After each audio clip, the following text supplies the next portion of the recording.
Hey there friends, it's that time of the month again, the beginning of the month. The time whenever the Gun Violence Archive website has updated for the previous month, and I take all of the quote shootings that they call mass shootings and break them down and properly and correctly categorize them the way they should have been. First, guys, go check out my friends Mission First Tactical. That's Mission First Tactical. These guys have some incredible stuff. Personally, my favorite is a new Acro CCW bags. These bags are freaking awesome. They have a very subtle look to them. They don't have an overly tactical appeal to them. So even if you are carrying, it's not going to make you stand out, if you know what I mean. They also have their brand new translucent EXD magazines. These things are unbelievable. A little bit more detail on those in a future video you'll have coming up from me. And also backup iron sights. These are some legitimate backup iron sights. These are metal, not those cheap plastic ones that you see from some of the guys out there. And then they have tons of other things like gun parts and holsters. Check them out. MissionFirstTactical.com. Again, MissionFirstTactical.com. Use my discount code FTATF. Again, my world famous discount code of FTATF will get you money off at the time of checkout. Let's get right into it. The list works from back to front because the dates are stacked on top of each other as each date passes. You're going to notice that what they're calling mass shootings is really pretty much as we have always seen month to month. It's going to be confrontational shootings. If you notice, everything in blue is going to be a confrontational shooting. I take these incidents that they have on their own website. They provide all of this information so you can go pull all this background data for every single one of these, and I read every single one so that I can properly categorize them. If you notice, most of them are, see the first one there says driveway. That should actually say drive-by. I guess autocorrect fixed that one. Fight at a park, cookout at a party, house party, gang involvement. If I put anything in quotes, that is pulled from the Gun Violence Archive's own website where they call it gang involvement, or it's pulled from a news article that I got from the incident reports that say gang involvement. So if it's in if it's in quotation marks, that's not me saying that. That's me repeating word for word what one of those two areas said. So they are saying that gang involvement was included there. The next one up, graduation party. That's sad that there was actually a confrontation shooting at a graduation party. Fight outside bar. We're going to see that one a lot. Fight at a party. Let's move on to the next slide. Again, we're starting from the bottom. Fight at a bar, gang involvement. This next one, that was troubling to me. Fight at a baby shower. Are you kidding me? You can't even have a freaking baby shower without something popping off and somebody arguing and shooting at each other. Are you kidding me? Do you realize how sad that is? That's pathetic. And one person died at your baby shower. So you're celebrating bringing a new life into this world, and at the same time you figure you may as well even it all out and take one out. So one dead, one coming. Zero, right? That's sad, man. Fight at a town square at 1 a.m. Fight at a bar, house party. Two groups shooting, quote, gang involvement. Large fight. Gang involvement, AKs. I put two AKs there because the Gun Violence Archive always puts, quote, assault weapon if they think it was an assault weapon. The reason why I try to point this out also is I want to make sure that we understand that the left can't have their cake and eat it too. They can't have it both ways. If they're going to cite this Gun Violence Archive, then they're going to have to come to terms that, quote, assault weapons are not the tool of choice for gangbangers or what they're calling mass shooters, because it's only used in 1, 2, maybe 3 a month in all of these confrontational shootings. So if they're going to cite the Gun Violence Archive as their primary resource for getting all of their, quote, mass shooting data, at some point they're going to have to admit that based on sheer percentages alone, that a very small percentage of any of these crimes are committed with what they call an assault weapon.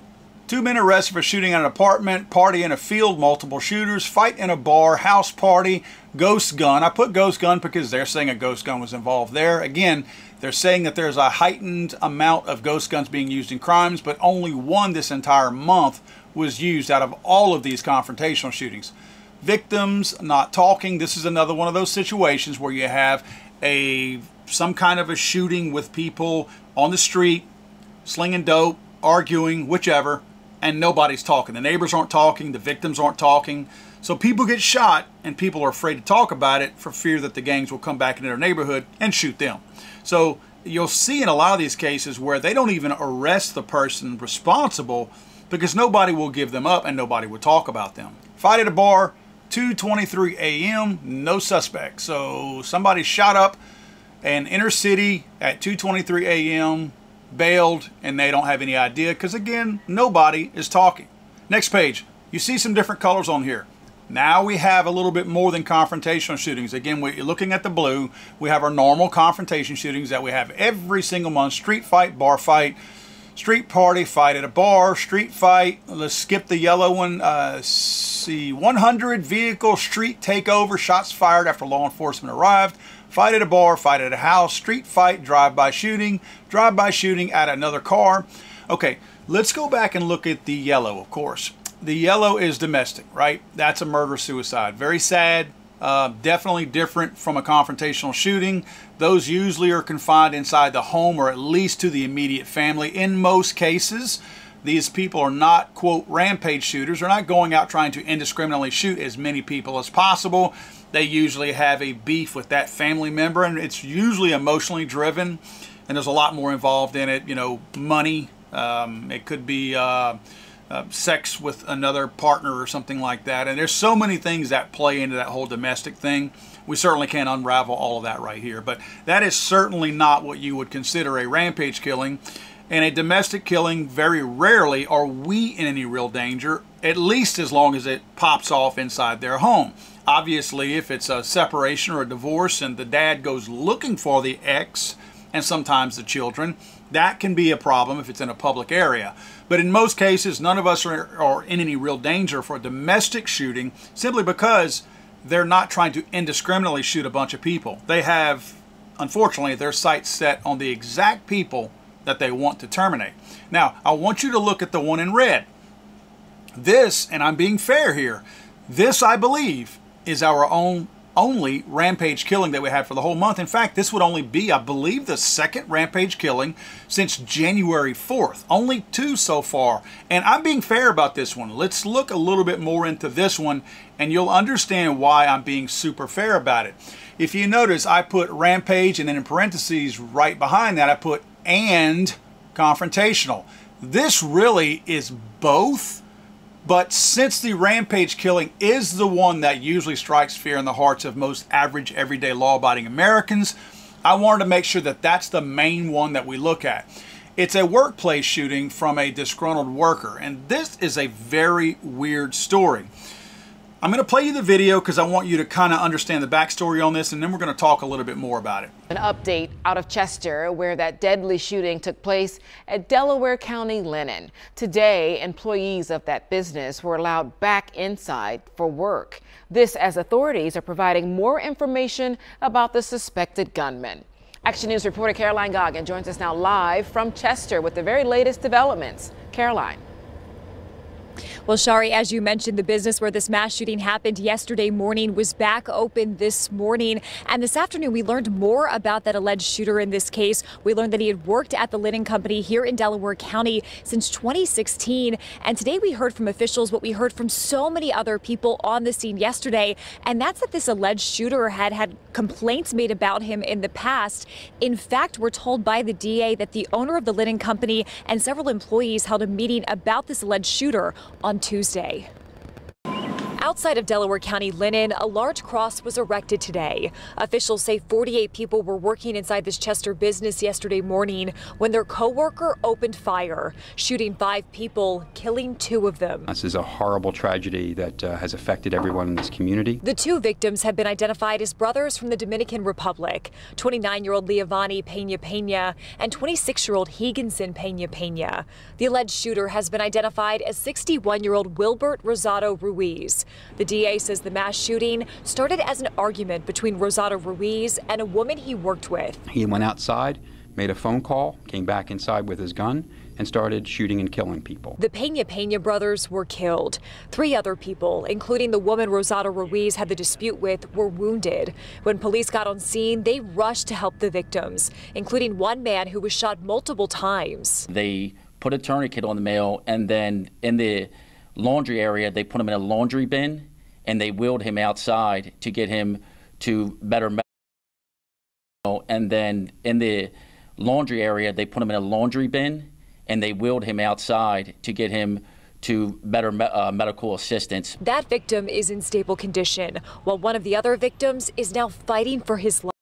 So this one could be also classified as a confrontational shooting because the suspect, as you saw in the video, had a run-in, an argument with one of their co-workers. Now, granted, this seems like something that was building over time, but it seemed like he kind of snapped with this confrontation this morning with, I believe, one of his supervisors, and went out into his vehicle, got his gun, and came back in. There are conflicting reports about the gun used. Gun Violence Archive, this is a perfect example of when you have people who don't understand and don't know guns who are putting a report like this together. They talk about a .40 caliber AR-15 style, and we know that could be an AR pistol. Then they say a .223 round. I saw a video that showed what looked like it could have been a .40 caliber casing. Then I saw in the video at another point it could have been a .223 casing. So they're still sticking with one gun being used. So maybe one of the casings is left over from another shooting and they just happen to get video of it or something like that. But the reason why I think it's important that we include this as a rampage killer is very clear. The proper terminology for these killers would be a rampage killer is one that we all fear. And that, again, that's why the media is so adamant about dumping all these into one category, because saying that we've had 100 and something, quote, mass shootings in a month certainly makes you go, oh my God, you know, who's going to pop in at church or at Burger King or at the gym? Somebody's going to pop in and just start shooting me because we had 100 and something of those in 1 month. So surely it's going to happen to me next. And then it makes you start associating guns as being bad, and anyone who has a gun might be a, quote, mass shooter, right? Wrong. That's what they want you to believe. What they don't want to talk about is the gang or inner city type shootings that are over 90% of most of these shootings that none of us would be at any real danger of. We're not going to have to say it all the time. Geography and time of day. I'm not going to be in downtown Chicago at 2 a.m., so guess what? I'm in no danger of being shot in Chicago. Literally 0% danger of me being shot at 2 a.m. on the south side of Chicago. It's not going to happen. So I know that I'm good. But when you throw that mass shooting name out there and you don't give me the details, I'm thinking somebody might have popped in at church and shot the people in the first couple of pews. Well, I could be in that one, you know, and those people are indiscriminately shooting. So that's why they do what they do, and they try to twist things. Now, I'm trying to be fair here, because the reason why I feel like I'm accurately classifying this one as a, quote, rampage killing is very simple. This guy could be a worker where you work, right? This was not a time of day thing, other than, of course, during work hours, which most of us, good people, are working. But while I may not be instigating an argument at work, and I may know how far to push somebody or what not to say to somebody to send them over the edge, because sometimes you can spot when somebody's on that edge. While I may not know that, other people that might be at my office or where I work, maybe they have a beef with somebody. And I just happen to be in the same room as everybody else when this guy gets ticked off, comes back in, and shoots everybody in the room. So that, to me, is one of those things that, unlike a gang shooting or unlike a shooting in downtown Detroit, late at night, early in the morning, those places I'll never find myself, and they're not a threat to me. This one, very possible. And let's face it, they said there were upwards to 50 people in this building, a mixture of employees and customers, of course. But there were upwards of 50 people in here at this time when this guy shot these and killed these two people. So it's very possible that he could have killed 50 people. A customer picking up their dry cleaning or something. You follow what I'm saying? Do you guys ever drop anything off at a dry cleaner? I have. So I'm going to pick my tuxedo up for a Mardi Gras ball, and some guy's pissed off at the person in the back that's supposedly his frontline supervisor, and he just starts indiscriminately shooting people. So this one is I know some people will argue and say, well, the confrontation that he had may have been what created this, and you're right. You would be exactly right. But I'm trying to show root causes, and I'm trying to show what we really need to be fearful of. And this one here, this could happen to us. Again, unlike those other ones that we would never be involved in.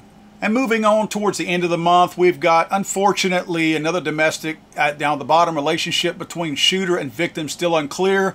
This one has all the markings and makings of a domestic shooting. However, very sketchy news ads on that, so I'm going to probably report back on that one just for some clarity. I may recategorize that one later, but everything is certainly pointing to a domestic shooting inside one home. So I do believe that one is probably going to remain a domestic. Let's look at the very top, another murder-suicide domestic shooting. Very sad. A lot of times these involve kids. I don't want to go into too much detail on that regarding the children because it's sad and just disappointing to hear that kind of stuff. So I'm not going to put out a whole lot of details on these domestic ones. Just very, very sad to see these families doing this to one another. The one in pink. Last month we had our very first law enforcement related shooting. And I mean, we went the whole year and just had 2 in last month. Well, guess what? We've got another one this month. What I mean by law enforcement related, if somebody commits a crime, law enforcement goes to seek them out with deputies, marshals, local law enforcement, whichever, and a shootout erupts, and there's a combination of people shot, that the suspect shot and that law enforcement shot, whether it's innocent bystanders or whether it's the suspect. I don't think that it's fair, and I don't think it's being honest whenever we say we had a mass shooting when it's a shootout between criminals and law enforcement. Because again, unless this is in a mall or a church, which this was not, we're not going to find ourselves there, right? That's just not a place that we would be unless you're just driving by when this suddenly happens. So this one here is, it's very interesting how this one took place. It was in Minneapolis, and what it sounds like is, based on the incidents, is that a guy broke into an apartment or was in an apartment. There, somebody on the second floor heard what was happening downstairs. He shot 2 guys in the head, the suspect did, killed one of them in the apartment, and then he left. So that's 2, right? Not quite, according to Gun Violence Archive, not quite a mass shooting yet. You need 4. So he leaves, and I don't recall exactly what happened, but something else happened where I don't want to call him an innocent bystander, maybe a good Samaritan, saw the guy trying to carjack another guy on a moped. The Good Samaritan ran into the guy who carjacked the moped, right? So he runs into the moped, knocks the guy off, and hurts the guy who had already shot 2 other guys. So there's a couple of guys laying on the ground. I think maybe the Good Samaritan might have gotten shot also, because at that point there were 2 people lying in the street. Now remember, we're 2 blocks from where the initial shooting took place, which was a burglary also, by the way, where the guy shot the 2 people in the head and came out of the apartment. Down the road 2 blocks, he tries to get the moped, gets run into, and there's 2 people laying in the street, one including which is the shooter. Law enforcement on their way to the shooting, which is 2 blocks away, they come across this first. The guy stops, goes to try to help them. The shooter either regains consciousness or he was just laying there. He shoots the cop, eventually kills that cop. There's a shootout from another law enforcement officer that came. Bottom line is, 5 people were shot, 3 people died. The shooter, one of the law enforcement officers, and somebody else who I think was an innocent bystander. The reason why I put this as law enforcement, and I don't think this is, even though it's kind of like a confrontational shooting, it's more of a crime related issue. It probably only qualifies because of the 4 shootings. There's 5 people who got shot. Well, if law enforcement shot one of the bystanders and they killed the bad guy, that means the bad guy only shot 3 people. So technically, I don't consider that a, quote, mass shooting, even by their own definition. You follow what I'm saying? I don't think something like that should be included. If law enforcement were responsible in this case for shooting 2 of the 5, that lowers the number from the actual suspect shooting only to 3, which does not classify it under GVA's 4. So again, I don't think they did enough research on this one to include it. I think they just happily included it because it beefed the numbers up. Now, where do we stand for the month? As always, I put these numbers out, And you will see at the very top, this is an indicator, unfortunately, that summertime is here. Our numbers, we almost have 10 more. In fact, it's a little bit more than 10 more of these confrontational shootings in the month of May versus January, February, March, and April. We've been running around the 30-something mark, 31, 32, 33, 34, and now we have 44. So we're up 10 shootings, and that's a lot more people because there's way more people shot in those shootings. Remember, we're talking about 4 more people. So if we had 10 more incidents, that's at least 40 more people who were shot nationwide. And again, in many cases, way more than that. We had 3 domestic shootings, which is, I believe, is up 1 from last month. The one Rampage shooting, again, that's the first one that we've had since January. And then, of course, you see the law enforcement shooting right there. Now, looking at my chart, I think it definitely shows a bigger picture and a more accurate picture. Remember, if we are trying to make it look like everybody is in danger from, quote, mass shooters every month, this pie chart to the far right, and even the bar chart to the left, certainly tells a different story. If you look at the 44s on the left, that's your confrontational shooting. 44 of them, and that's, you know, you've got to figure 44 plus 3, we got 48, quote, mass shootings that they're claiming happened in this month. And again, you can see 90% of those were confrontational shootings. The domestic shootings, 6%. Again, very, very sad that these people are at that point where they're doing things like that. I don't know why the law enforcement number is 0 to the left, but it is captured properly in the pie chart. So, in these charts, by the way, guys, we will be putting this in our newsletter. Please go sign up for our newsletter. You can go to legallyarmedamerica.com. Again, legallyarmedamerica.com. legallyarmedamerica.com. Sign up for the newsletter if you're not already signed up, and you will get these slides in your newsletter. We send 1 out a week. We do not hit you with a barrage of them. We hit you with some specials, some deals, the latest videos, and of course, you'll receive these slides as well. So guys, once again, we are looking at what the wackos on the far left, the media, and of course the gun grabbers and people in Congress want to cite this website, the Gun Violence Archive, as their prime source of information. Yet whenever you properly and fairly, and I want to use that term fairly because I feel like I'm fair at this. I could have easily kept 1 or 2 of these out of a column and called it a confrontational or gang-related shooting, and nobody would have batted an eye. However, all of the data to back up every single one of these shootings is available to you guys as well as to myself. And you can go to the Gun Violence Archive's own website and fact check me. If you think I'm wrong, tell me. I'm okay with that. I'd also like to know your comments down below. Does this kind of stuff and information help you guys? Because what I'm trying to do is reshape the narrative. The narrative is out there that guns are bad, gun people are bad. If you're associated with guns in any kind of way, that you're bad. And the reason why is because we can put numbers out there that makes it look like the Wild Wild West. And we know that's not true. These numbers back up everything that I've been saying and show and prove that we do not have a, quote, mass shooter problem.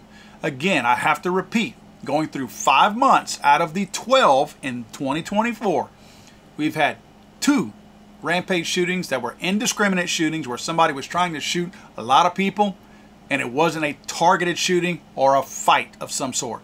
That was January 4th and 1 this past month in May.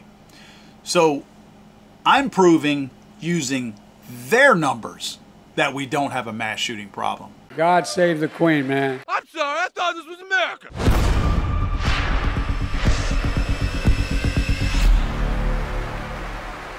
It's over.